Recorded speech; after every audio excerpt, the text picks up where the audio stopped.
ரொம்ப ரொம்ப simple and டேஸ்டியாக ப்ரான் குழம்பு பார்க்கலாம். அதுக்கு முன்னாடி இப்போ தான் நம்ம சேனல் ஃபஸ்ட் டைம் பார்க்குறீங்கன்னா சப்ஸ்கிரைப் பண்ணிட்டு பாருங்கள். நான் இன்றைக்கி மண் சட்டியில் தான் செய்ய போகிறேன். தாராளமாக நல்லெண்ணெய் விட்டுருக்கேன். 1 டேபிள் ஸ்பூன் அளவுக்கு வடகம் சேர்த்துக்கலாம். அது நல்லா பொரிஞ்சதும் 15 பல்லுக்கிட்ட பூண்டை வந்து தட்டிட்டு ஆட் பண்ணிக்கலாம்.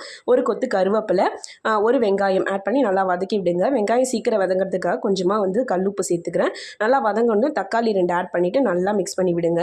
இப்போ வந்து ப்ரான் நல்லா வந்து மஞ்சள் பொடி போட்டு வாஷ் பண்ணி வச்சுருக்கேன். அதையும் சேர்த்து நல்லா மிக்ஸ் பண்ணதுக்கப்புறமா இந்த மாதிரி தண்ணி விட்டு வரும் ப்ரான். அப்போ வந்து மிளகாய்த்தூள், மஞ்சத்தூள், தனியாத்தூள் ஆட் பண்ணிவிடுங்க. ஆட் பண்ணிட்டு மிக்ஸ் பண்ணிவிட்டு புளி தண்ணி வந்து ஆட் பண்ணலாம். நான் லெமன் சைஸ் அளவுக்கு புளி ஊற வச்சுருந்தேன். அந்த தண்ணியை வந்து ஆட் பண்ணிக்கலாம்.